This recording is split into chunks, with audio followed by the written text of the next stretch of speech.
nesse bloco, aquele momento especial, saúde, fé. Quando canta essa música, você já sabe que vem entrevista muito boa. E a gente está aqui com a Natália Faloni. Seja bem-vinda ao Família dos Devotos. Que alegria receber você aqui. Prazer, alegria minha. Verdade. A nossa amiga Natália é fonoaudióloga, né, Jéssica? A gente até pensa bem para falar, né? Fonoaudióloga. Agora, muita gente fala assim, mas o que faz, de fato, uma fonoaudióloga? Natália, bem-vinda, obrigada pela presença. Conta pra gente o que faz, né? Qual é o seu trabalho? O fonoaudiólogo, ele vai ser responsável por fazer a prevenção, a avaliação, o diagnóstico e a reabilitação de alguns transtornos, como o transtorno da voz, da fala, da linguagem e também da audição. Além disso, ele trabalha com funções muito importantes, né, com funções vitais para nós, né, que é a respiração, a sucção, a mastigação e a deglutição, que é o ato de engolir, né? Então, isso na prática, como que vai se dar, né? Eu pedi para colocarem uma figura da musculatura que a gente tem aqui na região de cabeça e pescoço, para vocês terem uma ideia como é vasta essa atuação, né? Então, assim, um exemplo simples é quando um paciente, por exemplo, tem uma queixa de voz, às vezes um outro profissional da saúde vai e avalia a estrutura, né? Um otorrino vai e faz um exame para avaliar essa estrutura. Mas se tiver uma alteração ali muscular para a produção dessa voz, por exemplo, das cordas vocais, que são músculos também, é o fonoaudiólogo que vai trabalhar, né, com esses músculos e também vai trabalhar na produção dessa voz, na modulação dessa voz com os músculos responsáveis pela nossa articulação, né, pela nossa dicção. Então, assim, é uma profissão muito ampla, né, que dá para a gente imaginar a quantidade de transtornos que a gente trabalha, né? Muita gente não sabe também que, por exemplo, quando uma pessoa tem uma queixa ali na mordida, tem uma dificuldade de exercer as funções, por exemplo, lá da mastigação, porque esse dente está desalinhado, está numa posição incorreta. Então, o dentista, né, o ortodontista, vai corrigir a estrutura rígida, essa posição aí do dente, mas é imprescindível o trabalho do fonoaudiólogo que vai trabalhar com a musculatura, né? Então, esses foram alguns exemplos simples para o pessoal de casa entender um pouquinho do que o fonoaudiólogo faz. Exatamente ali a gente tem a figura, né, dessa região ali mais oral. Então, tudo isso que a gente está vendo, olha a extensão da língua que está ali, né? A gente tem articulador, os lábios. Às vezes uma pessoa tem uma dificuldade de respirar pelo nariz e aí ela fica com essa musculatura toda fraca, com essa língua baixa, com esses lábios aí com uma dificuldade muito grande de fazer o vedamento. Então, o fonoaudiólogo que vai ser responsável por fortalecer toda essa musculatura que vocês estavam vendo aí na tela. Interessante, hein, padre? Olha só, então a língua é um músculo muito importante nesse aparelho todo, né? E como dizia a Jéssica, quanta coisa faz parte aí da fonoaudiologia, né? Não é apenas essa preocupação com a dicção, com falar bem, mas tem aí todas essas outras funções que são muito importantes, né? Sim. E eu quero aqui envolver o Juninho na conversa, porque ele trabalha diretamente com a voz, trabalha diretamente, né, com a garganta, com aí esse aparelho todo. Vocais, Juninho, conta pra gente como que é a sua preparação para cantar, Juninho. Olha, Padre Henrique, eu faço isso porque eu canto o dia todo, né? De manhã, tarde e noite. Então, sempre a gente prepara, até mesmo com o coral da Arquidiocese, que a gente faz, nós fazemos os exercícios de aquecimento, assim a gente chama, e depois de desaquecimento também da voz, para que possamos aí nos preparar para cantar, até mesmo para ajudar na dicção do coral, na harmonia, a respiração, né? Então, todo esse sistema. Então, é importantíssimo isso a gente realizar todo dia. Quando vem para a TV, eu já venho fazendo exercício no carro. Já.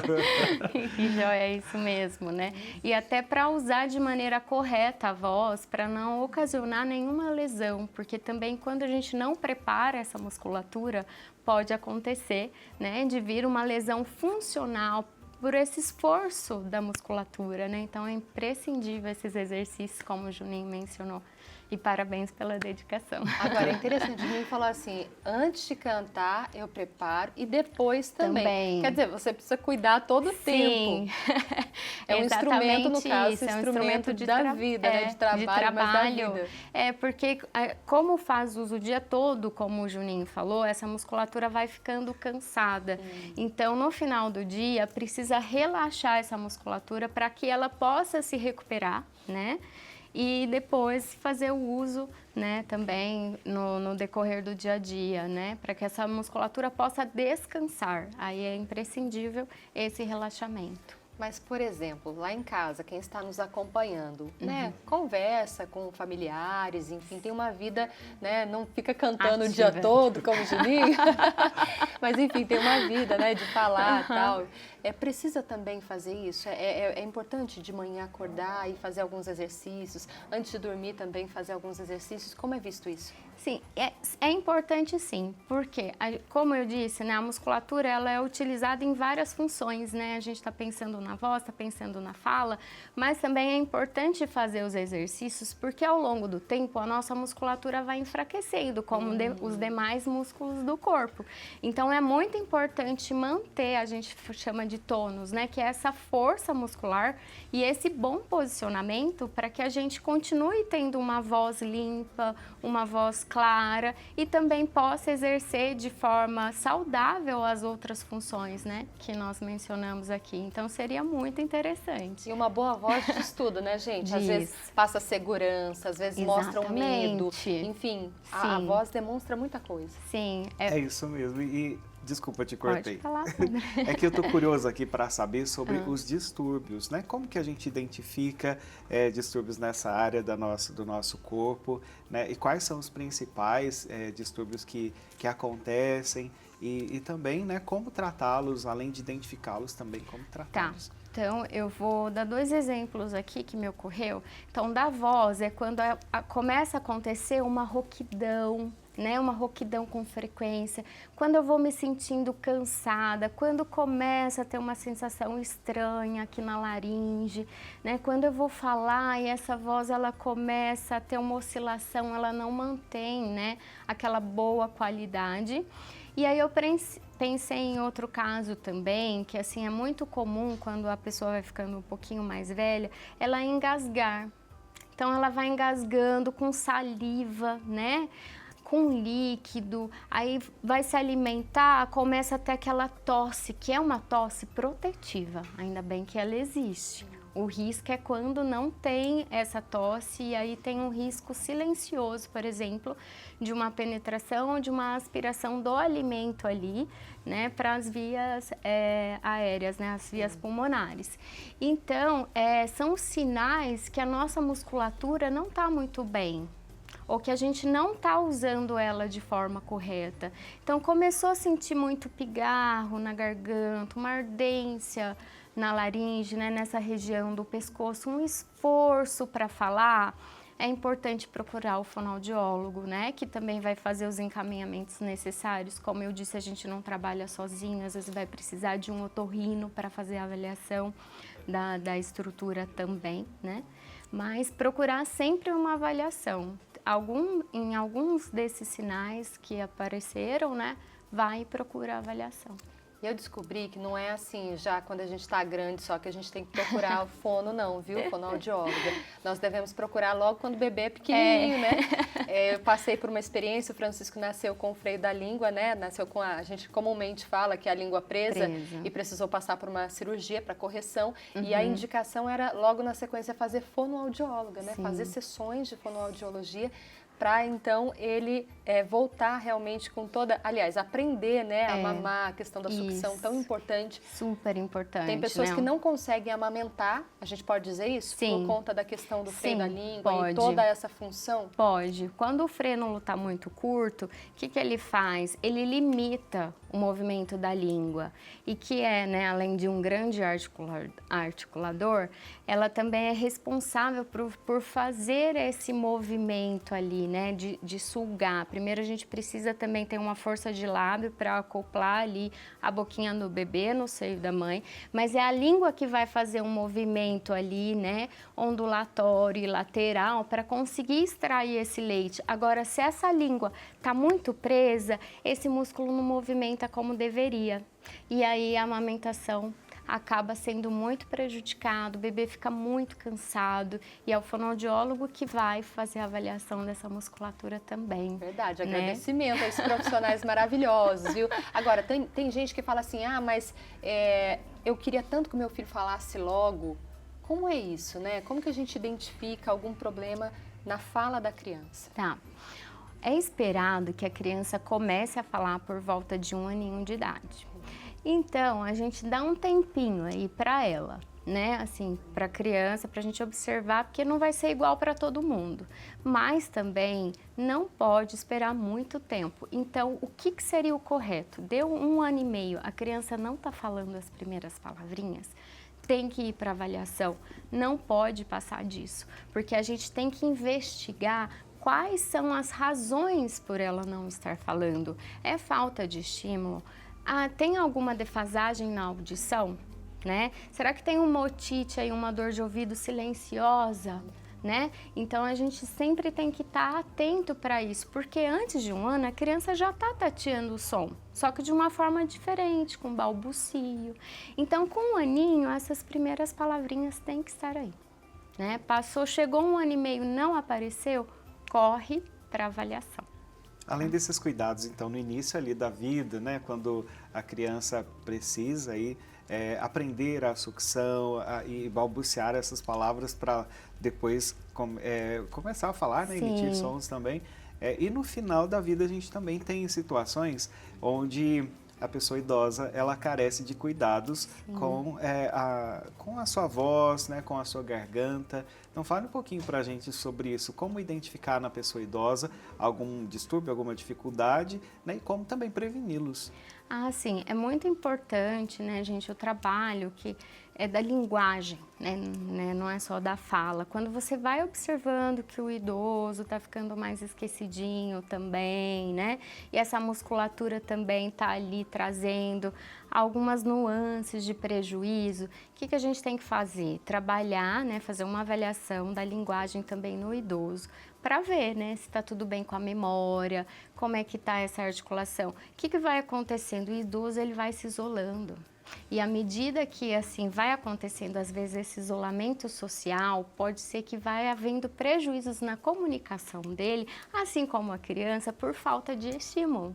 Olha. Né? E aí a gente tem prejuízo, gente, que assim, não posso deixar de falar disso aqui, que é o uso excessivo de tela. Isso tá desde as crianças bem pequenas, às vezes bebês, até o idoso. Então, assim, o idoso o tempo inteiro no celular, né? Não sai, às vezes, para socializar com os amigos. Então, assim, uma dica para essa família é envolver o idoso em atividades sociais. Tá? E aí, também, voltando um pouquinho, quando a família começa a perceber que o idoso está com dificuldade de se alimentar também, é uma outra situação que é super importante a gente trabalhar. Não esperar essa dificuldade chegar assim de uma forma muito acentuada, tá? Porque pode acontecer perda de peso, né? Problemas na saúde, porque a pessoa não está conseguindo se alimentar direito. Então, começa com esses sinais. Engasga ali com a água, uma tosse, um pigarro ali o dia todo. Aí você vai vendo que a comida vai só diminuindo, né? Então, é o organismo que está protegendo. Na verdade, está comendo menos por quê? Porque o organismo está entendendo que aquilo é um risco. Então, eu preciso ficar de olho, né? A família principalmente, né? Porque a pessoa, às vezes, em si, ela não vai conseguir enxergar isso, né? Para ela vai virando hábito e no dia a dia ela não percebe, assim como nós. Sim. Muitas vezes são as pessoas que estão de fora que começam a observar algumas mudanças que a gente está apresentando. Então, essa é a minha dica. Fiquem de olho nos idosos. né? Muito importante. Agora, nós queremos dicas também práticas para nós aqui, porque todos os dias nós estamos assim no ar, conversamos com os devotos, apresentamos aqui vários programas. O que você diria assim para a gente fazer mesmo de exercícios práticos para preparar a voz e até para depois também, né, para relaxar também as cordas vocais e descansar? Certo. Jéssica, eu pensei em trazer, né, eu já estava esperando um pouco isso, trazer alguns exercícios mais voltados para a dicção, para a articulação, que aqui eu tenho que tocar num ponto muito importante. Os exercícios vocais, eles precisam de ter ali um profissional especializado para escutar se o ouvinte, né, se o telespectador, se ele está fazendo o exercício de forma correta. Porque senão a gente entra naquilo de usar as cordas vocais da forma inadequada. E um ouvido que não está treinado não vai saber se está tendo esforço ou não. Então, o que eu preparei para vocês? Vários exercícios para a gente trabalhar bastante os articuladores, principalmente, né, lábios e línguas, para a gente ter uma boa dicção, né? E isso com certeza também contribui para uma voz mais clara, né? Então eu pensei da gente começar fazendo uma rotação de língua dentro do vestíbulo, dentro da boca, sem abrir os lábios, porque aí eu tô trabalhando tanto os lábios quanto a língua. Então vamos rodar, né, o pessoal aí de casa, vamos rodar a língua dentro da boca uma vez para um lado e uma vez para o outro. E aí eu já passo para outro exercício, tá bom? Então vamos lá.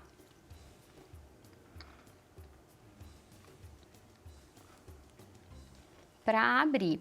Agora um exercício também que é de pronúncia para trabalhar lábios, ponta de língua e dorso de língua, que é a parte de trás. Então nós vamos falar assim: pá, tá, cá, pá, tá, cá, pá, tá, cá, pá, tá, cá, pá, tá, cá. À medida que a gente vai aumentando essa velocidade, a gente vai observando, né, que essa musculatura aí tá ficando mais efetiva.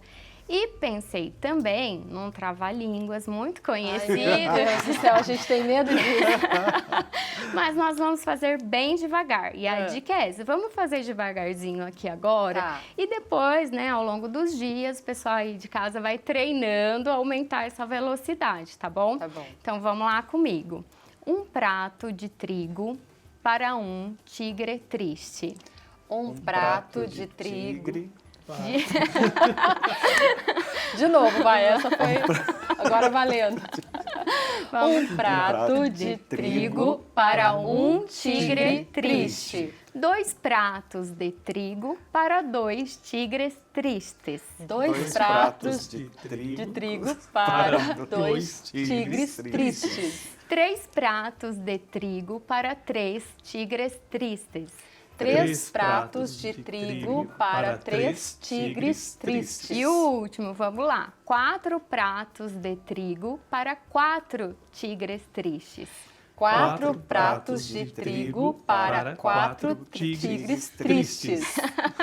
Uau, gente, nossa, Muito olha, difícil. é pensamento com musculatura, tudo funcionando aqui. Oh, meu Deus do céu. Foi difícil? Um prato de tigre.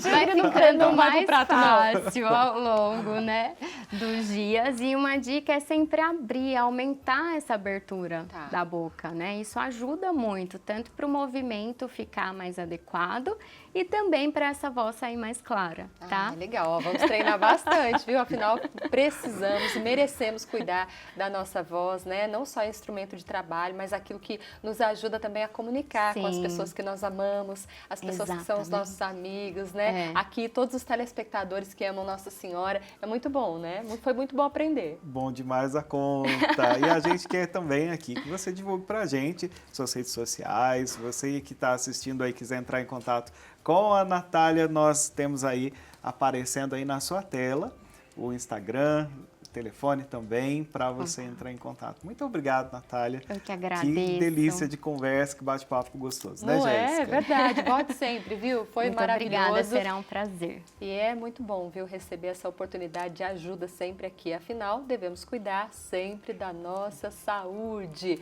Um abraço para toda a família e volte sempre, gente. Obrigada.